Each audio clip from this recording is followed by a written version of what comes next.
Hi, this is Lori from To the Trade, and I have Niall here. Hi, Niall. Hi.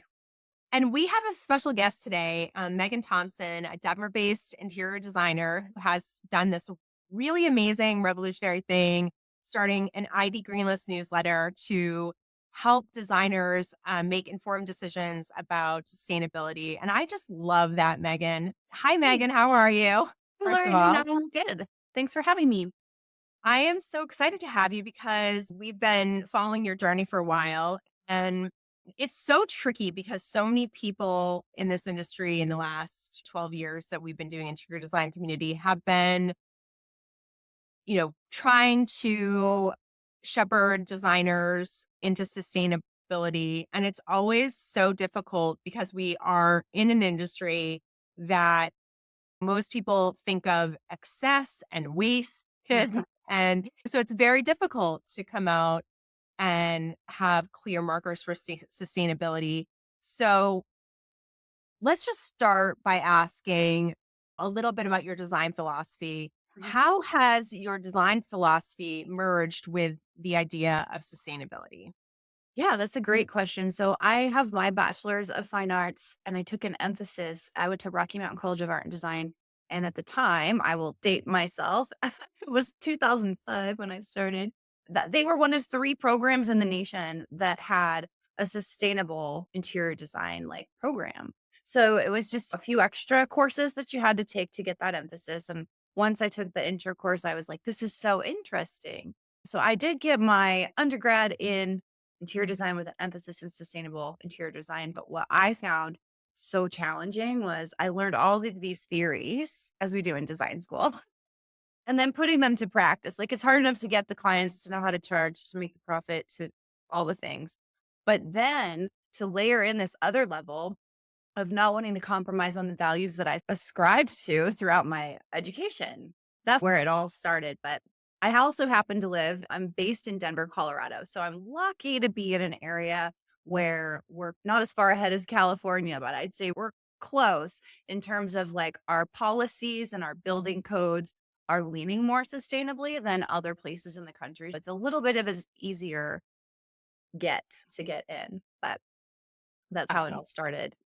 Okay. And being that your focus was sustainability, have you found that the designers are responding to that yet?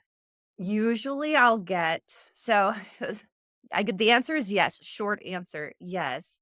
It seems to be like, oh my gosh, I'm panicking. I had a discovery call with a woman this morning and her son has a respiratory illness and there's all these restrictions on what upholstery and rugs we can choose. And I don't know. That is really scary because you do have to serve your clients, right? I think at Sure. the end of the day, all this is about making responsible decisions for the clients who hired us because they trust us.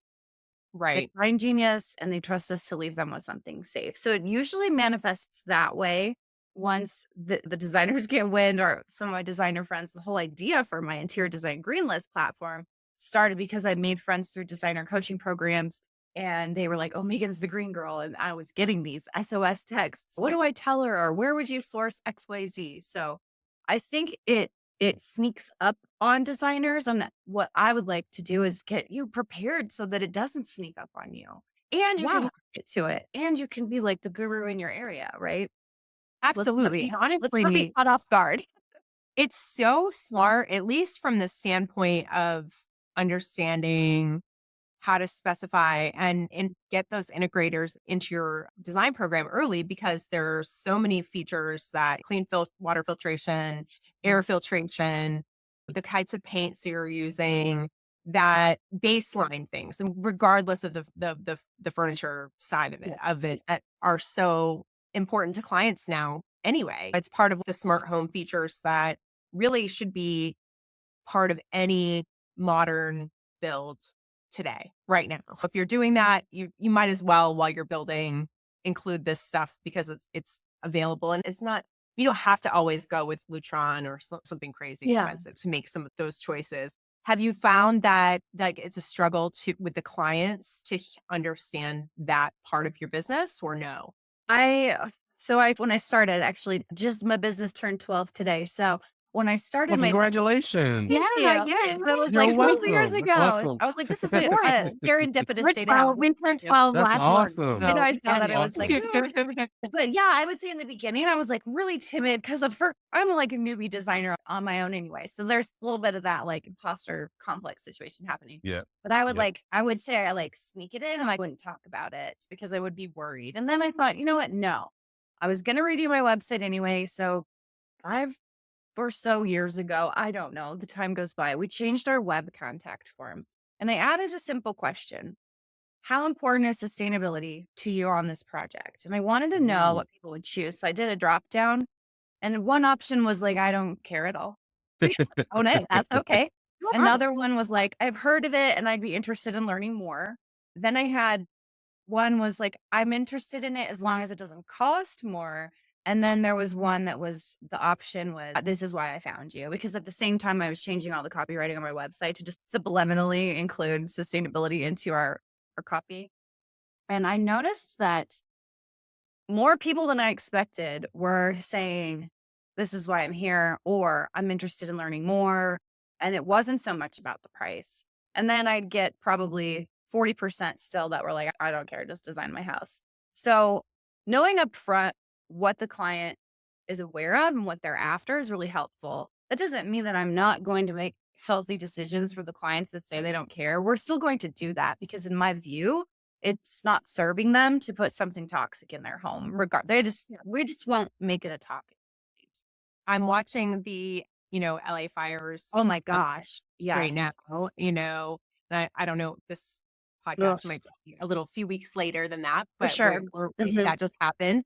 And I'm seeing people go and look at the devastation of the loss that they have. And it's scary to me because I remember all of the firefighters after September 11 Mhm. that got cancers and terrible respiratory problems from breathing in the air that of those buildings having been burned because of everything toxic in the building itself. And you have to Yeah. worry that might be something that they're facing right now too in the LA 100%. fires. I 100%. know that we had a conversation, I want to say a couple weeks ago with Doug Weinstein from Technology Designer Magazine. And he Oh, was saying that the searches, global searches for sustainability are now being drilled down to fire retardants search it. They're getting a little bit more intelligent about the yeah. search instead of just saying sustainable, that people Like, are what is it searching specific? Yeah. yeah, like they're searching like air quality Mhm. controls and air Mhm. filtrations and fire retardant materials and Yeah. things like that are getting to be more part of the search rather than just like a general green kind of Yeah, lead like search granola it. green, greeny weeny. Yeah, Yes. definitely. I think Yeah. that's a good point. Like with the fires specifically, and I'm not in the mountains, but I'm in the foothills. And it is possible we've had wildfires that not near what they're facing today in LA. But what some of the builders in my area are doing is just saying we do fireproof construction. And that doesn't mean we're dousing the house in chemicals, but it's being thoughtful about using some alternative materials in construction, hempcrete, wool, things that just don't even carry a flame. Just learning about from a really high view, if you're in a designer who is working with builders doing new construction homes, maybe start seeing what are the climate challenges in your area. We're hearing of all these homes that are likely not going to get rebuilt because the insurance won't be rebuilding them, unfortunately. Is that also happening in hurricane prone areas, in floodplains? What are some of the measures that we need to know about as designers so that we can help protect our clients' homes better when we're designing them? Right. There Sure. was a house today. My husband does business development for my firm, and we've been reaching out to a lot of eco builders lately. And he said there's one house standing. And we had just met this architect who does passive house. He's passive house certified. Right. But Yeah. it's a passive house. It's the only one standing. And I said, I believe That's it. what So I believe Wow. it too. there are Wow. some things Too. we need to learn, even Yeah. myself, right? Yeah, and it's not just that first obviously it can protect your home. It could be the only home standing, but it Mm. also if you're in the area where the fire is near you, that air filtration system can help you keep your breathing safe, your lungs safe during the Yeah. process of a fire and how long that can take and what the Right. impact is to your family. And that's like when I think about the designers and having to I hate the word sell, but like essentially sell to their client this technology. It's always, does it cost more, right? But to most families, does it cost more? Where the rubber meets the road is like, is my family going to be safe here? You know what I mean? And if you're living in an area where there are fires, where that could be something that you really know you have, I would think water filtration, air filtration would be a Mhm. no brainer. That's just, I don't want to even breathe it in if it's 10 miles away from me. And you absolutely can. You know, I've been near a fire and it's pretty bad, and it's bad for a Yeah. long time. So and you're breathing all of that in. So, hospital grade air in your own home, amazing opportunity and it can be part of the no-brainer things that you just work into the conversation that aren't really about sustainability, but more about health benefits, like true health benefits that your I think clients are that's getting. where we encourage a lot of people to start who are scared because almost everybody, I won't say everybody, if you say these options will be healthier, they're going to be more interested than if you lead with these options are better for the environment. That's Mhm. that take that as you will with your own emotional baggage Well, into it. that But is truth is it it's helping Yeah. others or is it helping me? I think people wanna help others, but also if they're paying, they wanna help themselves yeah. first. That's why they're buying new stuff. Well, They and wanna help themselves first. some of these upfront costs, I think if you are able to learn how to present them. Like one small change we've had recently in our areas with these polar vortexes that have been happening. Now the South is getting these cold freezes. They've never had these cold snaps, right? Now we've had cold in Denver, but we've never had like -20 until the last couple of years. And the pipe bursts are like just causing so much damage. We have a client who had he remodeled her bathroom and then they went overseas for a vacation and then there was a pipe burst and we just finished redoing that. So now it's Whoa. okay. Some of the Wow. plumbing valve companies have made smart valves that can detect these things and will shut off the main line for you. Wow. Not only saving gallons of water when that happens, but saving all those materials from having to be another remodel. We've now wasted and it was brand new. That doesn't solve a fire problem, but there are a lot of smart integrations, like you've mentioned, Lori, that we really should be leaning toward. Now, is it 2,500 extra dollars to get this valve system in the remodel upfront? Yes.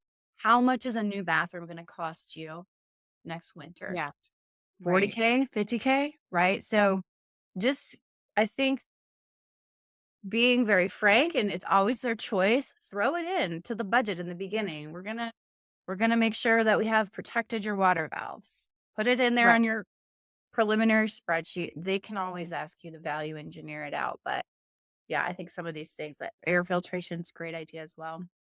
Yeah. What do you think that if I was going to say a harsh truth about the environmental impact that interior Yeah. design has on the world, do you think that designers need be wary of that? Do you think that there are things that they could be doing that would benefit? Should that be part of their practice really? Something Yeah, that just they some have. harsh stats that I think are always like the jaw droppers. And I have my first CEU that I give as a free webinar. Metropolis magazine let everyone know a few years ago that 39% of world emissions come from the construction industry. Um, That's a tough one. it's That's a what tough we're skill to doing, right? swallow. Yeah. Then there's another stat out there 9 million tons of furniture are thrown away to landfills every year. And I don't wanna say Dang. I will say that my feeling on that part of it is that designers are not Yeah. fully in that Right. category Yeah. because the quality of the materials typically that designers are specifying are heirloom quality, you know what True. I mean? For the most part, I would say that statistic is an amazing sales tool for designers to get more of that furniture piece out there in the world because there are so many. I've had this discussion with so many consumers in my own market and other markets, they don't know, like, the average everyday consumer does not know furniture. And if they could utilize a designer for the furniture piece, the ones that can't afford design, like, just straight up are Yeah. not gonna be able to be your client, but could buy a sofa from you, could buy a chair Right. from you. Do you actually not want to buy something that they'd have to throw away in 5 years? Really? I think that's an amazing lead for designers, and we just have to figure out how that piece works. We're still in its infancy of, like, how can a designer touch on those people, but not have to give them full service and not have it be a headache? And that's You know really, once what? we unlock Yeah. that, I think that it's a game changer for us Well, I because think I some of don't that think that we fast ever furniture, it's full of want that. chemicals Yeah. too, right? It's Oh, the way absolutely. Yeah. the way Yeah. your plyboard with the melamine nightstand that's going to the landfill, right? That is definitely Sure. not our client. I'm No. but maybe it is going back to health. Like it's made with all the glue that's made to put pressboard together. 95, I don't even know. A lot of the glue is very high in formaldehyde, unless it specifically is like formaldehyde free or it meets carb 2 or whatever. That's really causing a lot of, it's known to cause reproductive cancer. Right. Right. Mm. Yeah. But there's a lot of greenwashing. So how do you suggest designers cut through the noise? Like, how do you cut through the noise to find the right products? It's just learning Because I what to know that's ask. what Yeah. intimidates it. Yeah. I talk them through the product life cycle in the first webinar where and Okay. get their CEU credit for it. But we talk about everything starts as a raw good, the wool from this sheep, right? The hemp Okay. forest. How is that? How can we know that's sustainable? Are the sheep well cared for? Is the land maintained without pesticides? Are the people treated fairly? There's a lot of things you can look at just in that stage. And then there's Mm. manufacturing itself, right? Where is it made? Is the facility running on the power grid using fossil fuels? We have a lot of facilities on our green vendors list who are like completely off the grid, carbon negative, operating Wow. their manufacturing plants on solar and wind and putting back into the grid. We kind of score manufacturers as we talk to them based on how they answer these subset of questions. Um, and if they earn enough points, they get to be on our interactive sourcing directory. But we teach what to ask. It's just very open ended questions. I would never lead with, is your packaging recyclable? You could say instead, Okay. tell me about your packaging. What should I expect on install day? And let them talk. You're going to be gaslit. I get so frustrated when they tell me that you can recycle styrofoam. Not untrue. I don't want to put that out Right. there, but an actual person like me with a bag full of styrofoam, where? Tell me where. You have to ship Right. to a specific facility. You have to know what exact, there's 4 different types. What type is it? And it really just gets turned into a different kind of styrofoam. So there's things like that So we yeah. look for. So it covers everything from harvesting, manufacturing, packaging, shipping. What method is it coming on? Air freight is going to use more carbon than ocean freight, right? What else do we cover? How is it installed? So if you have specified this beautiful, I don't know, hardwood floor, do you know what the installer is using to adhere it to the floor? Can you make the specification for a Green Guard certified adhesive or soy-based adhesive? Will your contractor honor that specification? What's the finish? Sometimes I'll say, if you can find a hardwood flooring product that comes pre-finished and it's super safe and eco, it's got a wax instead of a poly on it, maybe finishing on site isn't the answer. Because if you can't trust your installers to honor sustainable finish applications, take it off the table. So there's a lot that's a little bit, Yeah. it's a Yeah. little touchy. Yeah. It is, but I like that you're thinking about all of the aspects that we should be considering, not just the materials Yeah. itself, but the plant and the packaging and the installation. Those are all part of what we are doing also. Do you think that there has been more greenwashing or less in recent years? Are people getting honest about it?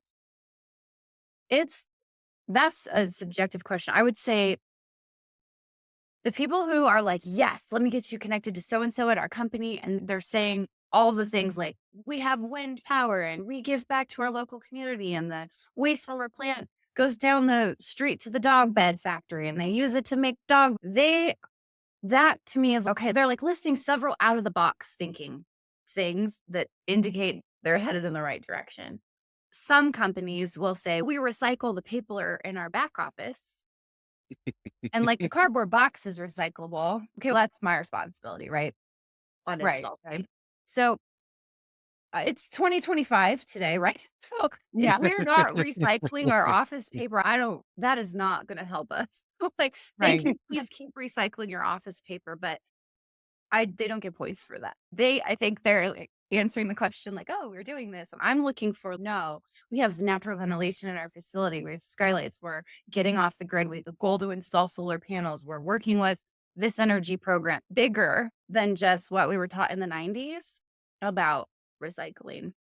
Sure. I mean, do you think Yeah, that the greenwashing, you got to know how dedicated they are. Some companies I just think they're not interested. And right. and that's okay. There are some companies too, like just having been to High Point coming to mind that they might not want to even answer our questions, but just knowing they're made in America using American made hardwoods, there's some high quality and durability built into that. You can make a justification for that. You have to evaluate your client and your own moral compass on that too. Sure, sure. Because there is that carbon footprint that we have Mhm. to consider too. And sometimes it's not just that they don't want to, it might be a smaller manufacturer that just doesn't have the bandwidth to do those kinds of Yeah. initiatives, Change, We have yeah. a tile company out of Colorado who there's like a methane problem near this river where there's a lot of mud.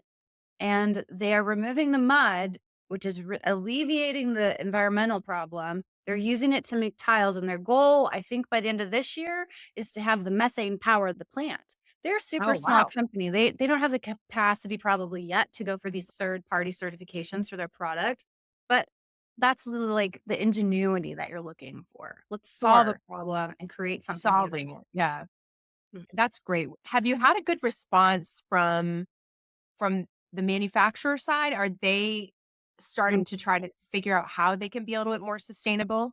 Once I find the right person in the company, we're usually Hey, good. I had an epiphany right before High Point. It seemed that we were always being directed to marketing or product development. So when I was at High Point, I wasn't asking for my local sales rep's card. I was like, can I actually get whoever's in marketing? Can I get their info? So that's who we're trying to connect with because they're the ones that know the answers to our questionnaire. Um, Right. and you'll see if they're a member of the Sustainable Furnishings Council, that means they have a goal and they've gone through their long questionnaire as well. So there's some things you can look for at a glance. Right. Right. I do think there are so many companies out there that they do want that.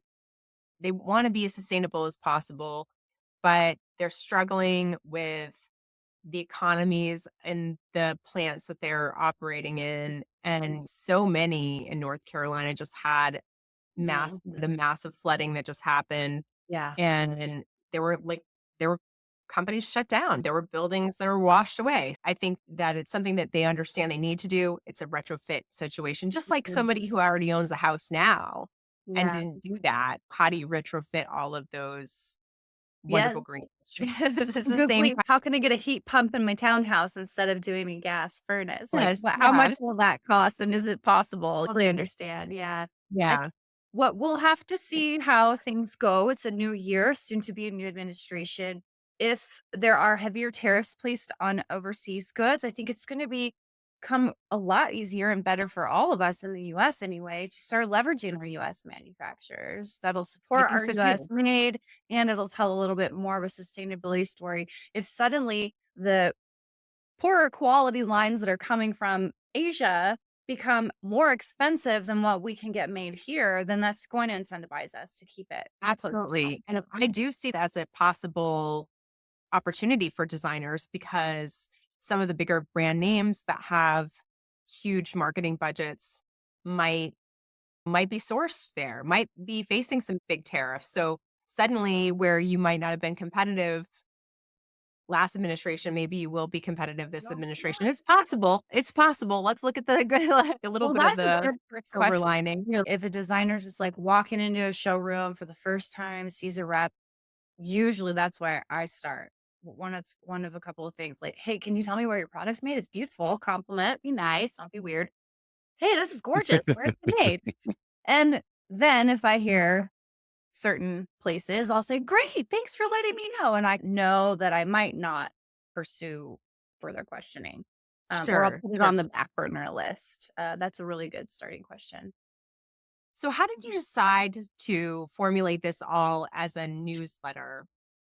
Yeah. That's a So big undertaking. As somebody who does newsletters for our yeah, community. it's a newsletter and it's an online platform where people can Yeah. join as a member. What it really started out was my own frustration practicing. I was like, every time I get a new client, they have a different look or they have a different budget. And now I have to go do a new research project and figure out which of these lines is sustainable that will fit their look. So I started my own internal green list, which is where the gets its name. And then my designer buddies that I made him friends with in coaching program were like, who's on your green? And then it turned into, okay, designers might want to become able to have access to this. And then I thought, okay, I cannot in good conscience just give out member access to the list. I can do that, but I want to teach you how to use it or how to at least understand why. So every company that we would have on our list, we have a profile page. It's all interactive. You can click on it. You can see their website. If they have any third-party certifications, it'll take you to that so you can read about what that is. If they're on Material Bank, we just talked with Studio Mine. If they're on there, we're going to put a link to there too. How can we buy it? Wonderful. Trying Yeah. to make it really Wow. easy, everything in one place. But we'll say things like their sustainability successes, their certified zero waste company, their where is it shipping from? It's made in the USA. It ships out of California. They have no toxins in their finishes. We're telling you how they earn their way to have a page on our directory. And I think if you don't take some of the CEUs, you might not understand some of the language on that. So at minimum, we've got members who can come in and they get list only access. They have to take lesson one. That's our overview before they can even see the list. So they take the lesson, they get their certificate for the IDCC, and then they have access to the sourcing list. Now we have our all access members who there are 7 CEUs that walk you and we deep dive into how everything's made. How are these things all made?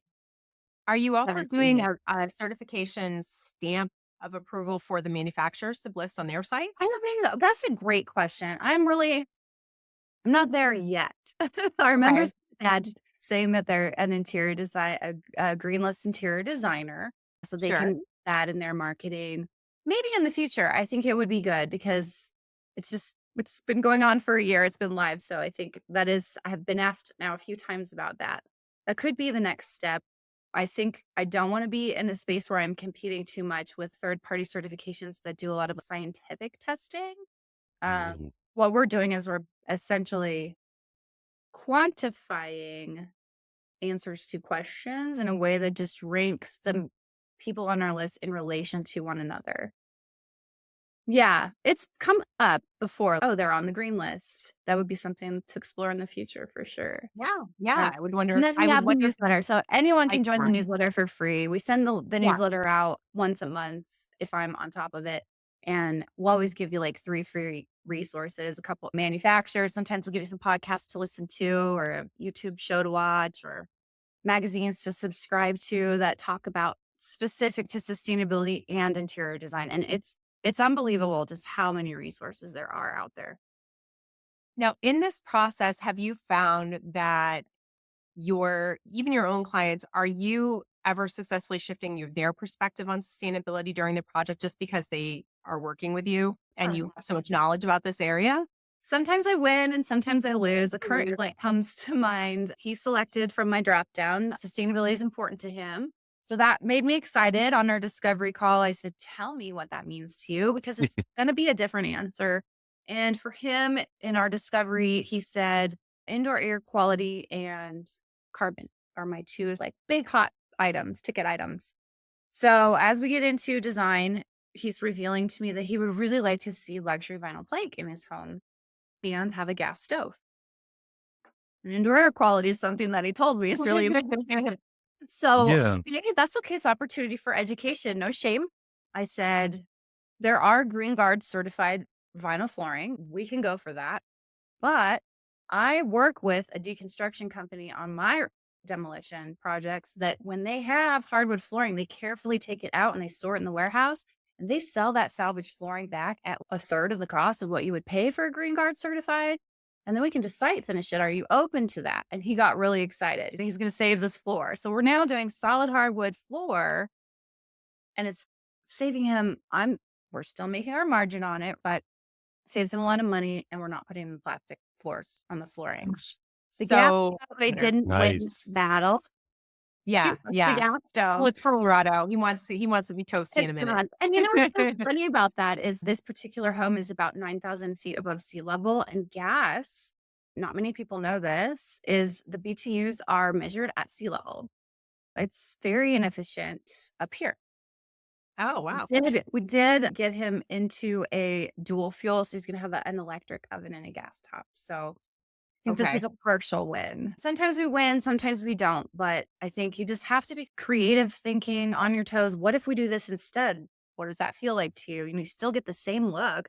This would be natural hardwood and really sell it. Like you can refinish it. You can't refinish vinyl. In 12 years of vinyl is going to be done and you're going to have to replace your floors. Whereas this, you can just refinish it. Right. Yeah. And I do think that's some of what the barrier is for designers is that the overcoming the objections, how Mhm. to work those into the conversation, how to work sustainability into the conversation where the client isn't immediately like eyes glazed over. You're just trying to upsell me, that kind of thing, and how to work And this I conversation. think the Right. upsell sometimes can even be like a downsell. Like our final dollar amount on that hardwood is going to be less than it would be if I sold him new I LVT, love that. which I'm Yeah. fine. I just want a good project that I get a client that's happy that we get to put in our portfolio. Will I make less money? Yeah, whatever. That doesn't matter to me. It's a Right. great project. But that can work for people who are working with clients on a budget too. Like Yeah. Yeah. they Mm. can't do this on a budget. There's tons of networks of cabinet warehouses across the nation, cabinet rescue, Yeah. right? Where you can go and say, here are the dimensions of our kitchen. Do you have any kitchens where that we could fit? And they will work with you and you can salvage cabinets and you'll save money. But I would also challenge designers out there who are doing the higher end work. If you're doing higher end work, you have the budget for this. You Yeah, do. that was the question I was gonna ask, like, Yeah. how do you those designers who don't see the luxury and the sustainability going together, like, they feel, "Oh, sustainability is not luxury." The high How do end. you bridge Yeah, how do you bridge that gap? Like, how do you do that? I would invite them to come to one of our learning lounges because we have chats with manufacturers, but I'll give an example for that, a couple of examples. I actually saw designers post a couple of days ago, oh, you're not fooling me with your fake marble countertops. You want the real thing. Some people are choosing sintered What? stone countertops because the performance is better. It's better for their health. It doesn't have a carbon footprint. So I think there's a mindset shift there. Yes, marble has that feel. We all know what that is, and that is great. But when it's getting put on a boat and coming from Italy or wherever, Brazil for the quartzite, whatnot, there's a huge carbon footprint to that. Whereas we've got an amazing American made quartz line that has a declare label and Green Guard certification in America's backyard, making beautiful fake marble with like now they have metal in the veining pattern. They're putting recycled metal in it. So I think there's a mindset shift. Another example, we've got a flooring line on our list, highest ranked hardwood flooring out of Austria, and they are carbon negative even to get it to the United States. And their board lengths are like 16 feet long, Oh, right? Wow. This is luxury. wow. I mean, it's a price point. Yeah. And you can say, okay, this would not work for your budget clients because the lower price, their shorter stuff starts at maybe 15 a foot and it goes up Yeah. to luxury level, right?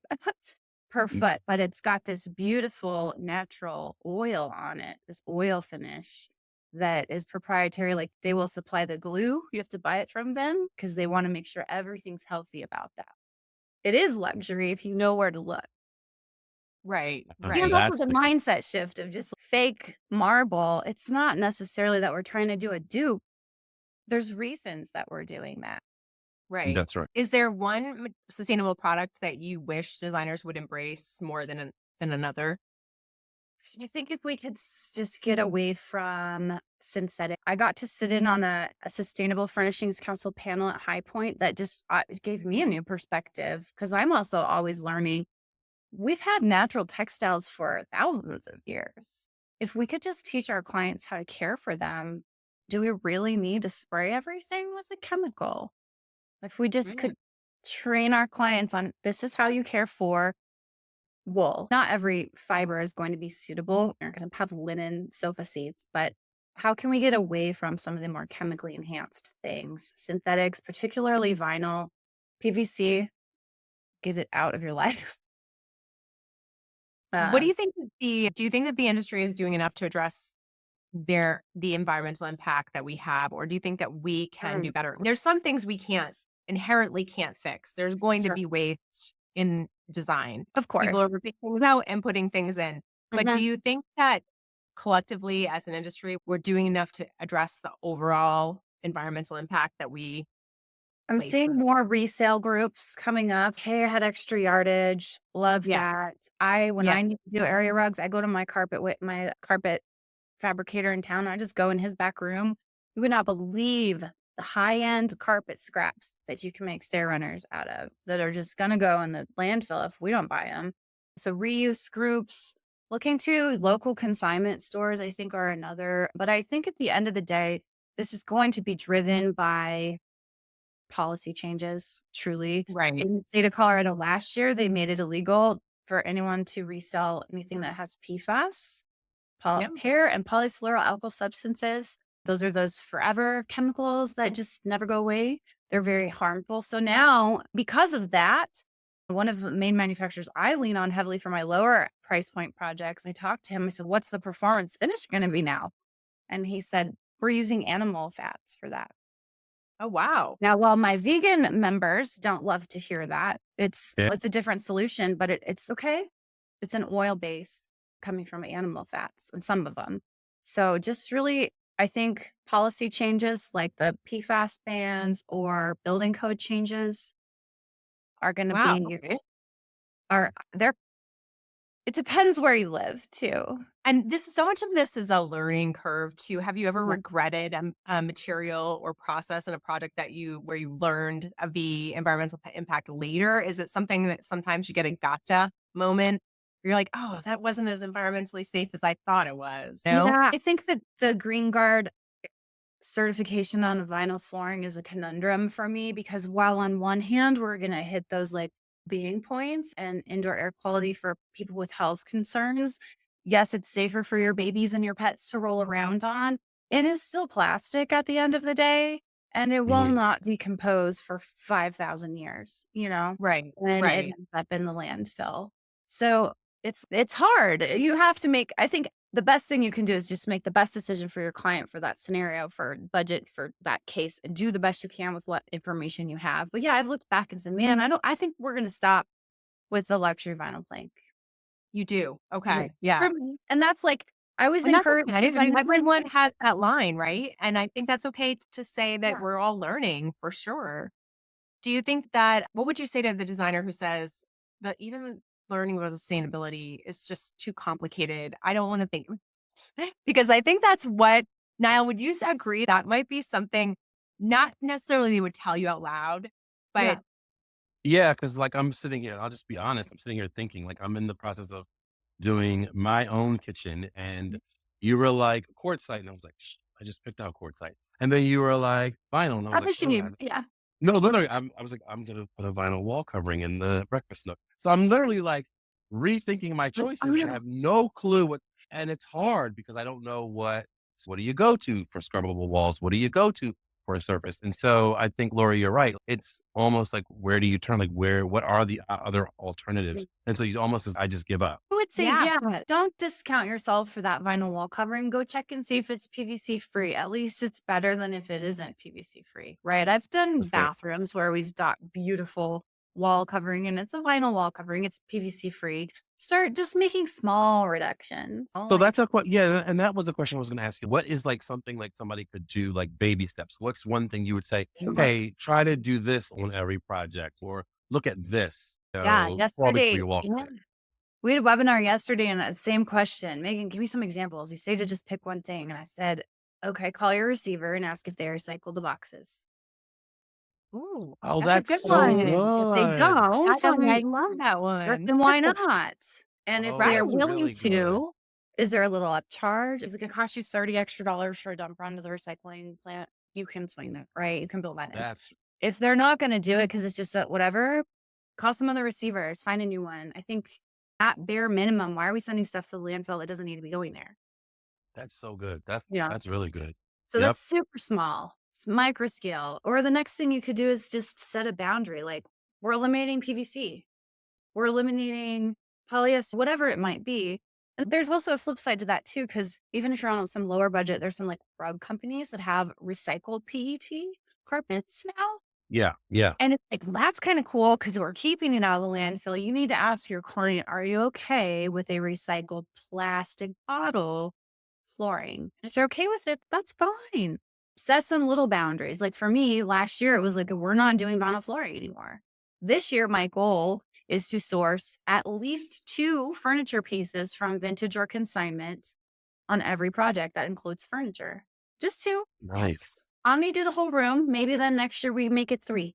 I don't think we can subscribe ourselves to making 10,000 changes all in 1 year. But if we can do Right. like this for a quarter and then next quarter we add this and then we add one more thing and we get good at it, then eventually we're doing enough Well, or yeah. more. Yeah.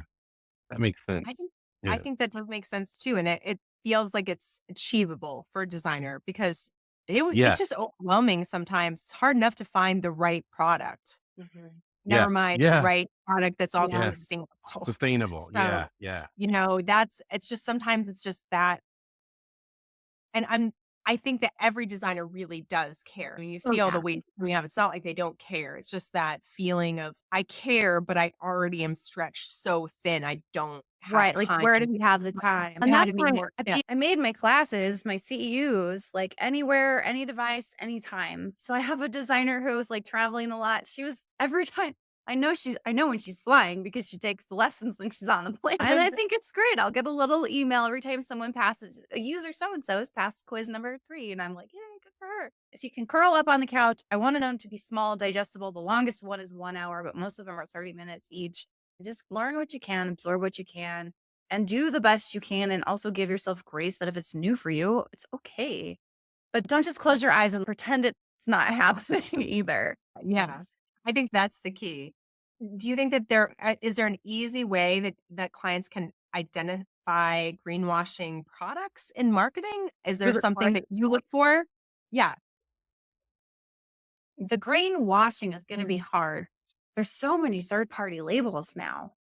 right? I know. Mm. And that's the tricky I did a part. whole hour course on it, and then I found 6 more as I was sourcing the other day. I'm like, what are these? Mountain Ugh. Changeling course. So it's fine. We're gonna just have a directory for that. But really understanding, I think, if you're seeing a third party certification, is it or a label is a third party, meaning an independent community or resource is testing everyone to the same standard?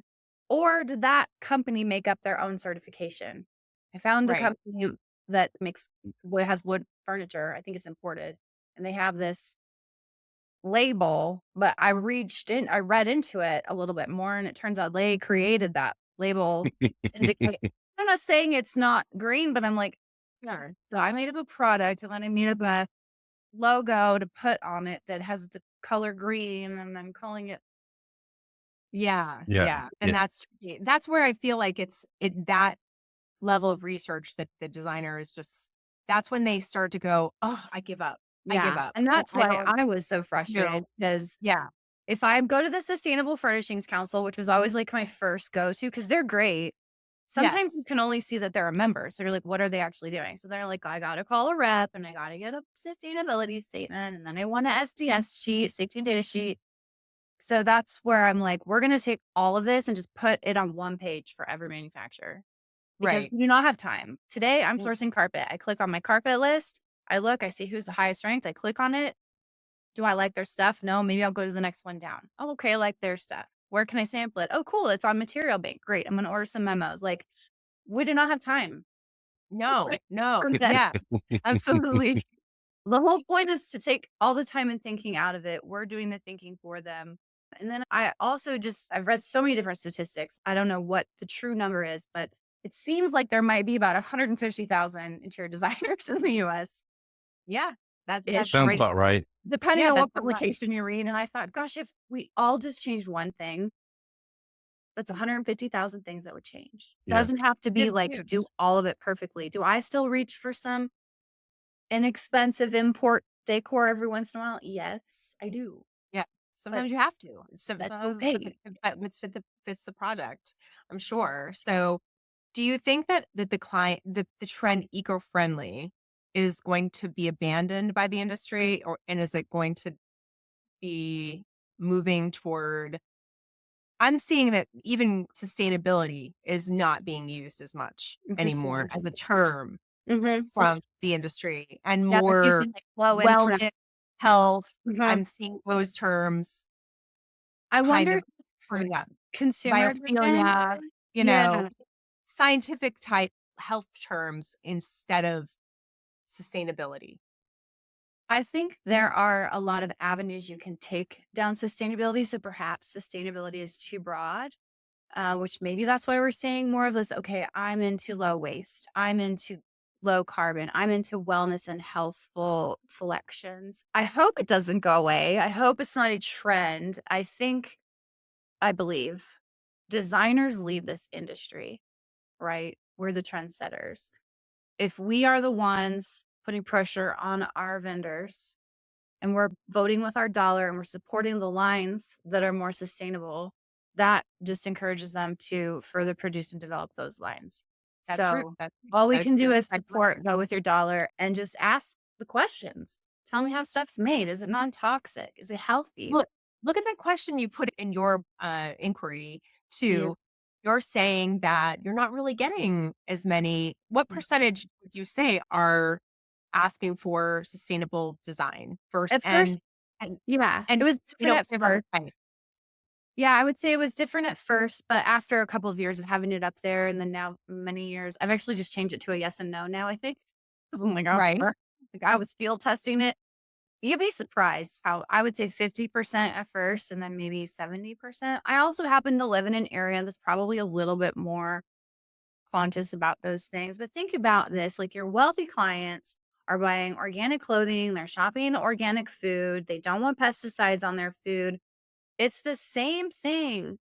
If they're willing to pay a premium for high quality organic produce, why are they not willing to do the same for formaldehyde free cabinetry? right. Yeah, yeah. I would Yeah. think that they would be. I think they're the same client. And They it, have if they're yeah, shopping at Whole Foods, yeah. Yeah. they probably do care that there's chemicals in their sofa or in their cabinetry. What has been your proudest moment while you've been challenging this? It was really special to get to be on a panel at KBIS last year. That was like at Oh, the same time I was launching. So that felt really exciting. And then getting members, we had 20 founding members join last year. And then I had to close foundership because I was only running that as a deal for a little while. And then continuing to get members after we closed for foundership. So no, that's every time I see a wonderful. new member pop in, I love it. Honestly, my proudest moments are when people say, wow, I didn't know this before. Thank you. Like if I could Aw, just get you to call your receiver today, right? or Yeah. maybe stop selling the vinyl flooring or whatever it is for you. Put that beautiful quartzite in your kitchen aisle. It's gonna be fine. But then just think about it. I feel a lot of designers you think that you're either in the club or you're not in the club, and there's got to be a bridge to get you in. And I would love to be able to be that bridge to get you in. Right, That's There's, right. that's really good too. Yeah. you Let know, people know that. Yeah. Yes, because Yeah. I think small incremental changes are healthy changes. Those are long lasting changes because if we're just trying to go all in, it's just like a diet, right? We go all in, we're really restrictive. Yeah. and we're like, "Ah, this is too hard. I can't do it anymore." And we give up. It's Mm, those little changes that can make yeah. a huge difference. Do you plan on this being an amazing legacy for you to have to build this into something really magnificent for the interior design industry? Because I think it's really wonderful what you're I doing. hope Yeah. so. Yes. So our first course has 7 lessons that cover product, like how the product's made. I'd like to have another course. I'm still field testing ideas for topics there. Like I want to keep adding to the continuing education aspect. Having IDCC is really important to me because it's important to designers. It just legitimizes it a little bit. But the vendor list, every quarter we publish a new list. And I'm like, holy, hey, we got 15 more this quarter. So we have about 160 manufacturers on the list now. And Wow. I don't need it to be a big list. I need it to be an honest list. But I think we're really finding how excited people are to tell us what they're doing. And that to me is really encouraging. It is really encouraging. Do you envision that the list will have more plans for expansion into overseas products, into So, uh yeah, it's a hard one. Like I've learned a lot about manufacturing in the European Union through this. A lot of our products that are manufactured in Europe are just like so well manufactured. It's just getting them here that's the only conundrum. So, the way that our scoring ranking system works is based on how they transport things to the US. But that could definitely be modified if there were designers in other countries that were like, oh, why? you're absolutely I'm We telling you did, that Yeah. there like, really where it's are. made, so you could just give it extra points if it's made in your area. So there's that, and there's other resources that we are working on this year. I'd like to have a list of resources for designers by each state.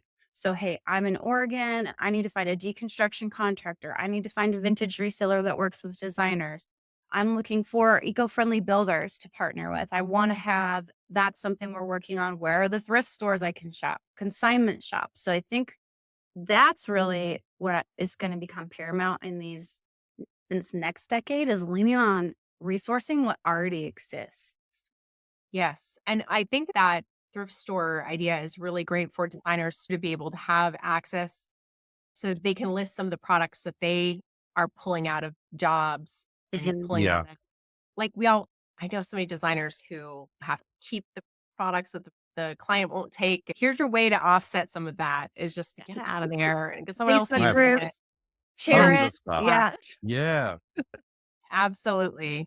Thank you so much for sharing your insight. And I will make sure that we have a link to the ID Green List on this podcast and on our little blog about you because we really want more people to have access to it. And it is free, right? So anyone can sign up for it right now. Newsletter is And free. Yeah, the yeah, newsletter is free. then you There's can talks become a for member. How much is membership too? Just so so we know. full access membership, $7.99 for the year, and we do coaching every other month. So this month we're doing green goal setting. So we're gonna actually Oh, workshop. And then there's a bunch of other benefits. We have like a Facebook group. We have all the things, and then you get well, access to all the news are courses. so good too. And So then you're like list great. access, I think is $4.99, and you get lesson 1 and the list. And there's options to pay monthly if swallowing that as one whole payment is too hard. You can just check out monthly too, because that was another thing. I really do take feedback from designers seriously. Like this shouldn't be a burden. I don't want it to be a burden. I want it to be an enhancement to your business that ends up having ROI at the end. Right. And it's constantly being improved. So it's once you're getting it, you're in at this price and then you've got access to it forever, And right? our learning So lounges, yeah, we do our learning lounges every other quarter or every other month, and those are free. So we'll have manufacturers like Fire Clay Tile. We'll have just to talk to us about their green products. Fire Clay is just coming up this year. That's why I'm mentioning it. It's not an ad for them. But the companies that have really high scores, we're trying to get them on to interview, and any designer can come to those. I love that. I love that. Thank you so much, Megan. This has been so wonderful. I really appreciate it. And I really hope you come back and visit us soon. I will. All right, Yes, everyone. please. Bye. Bye.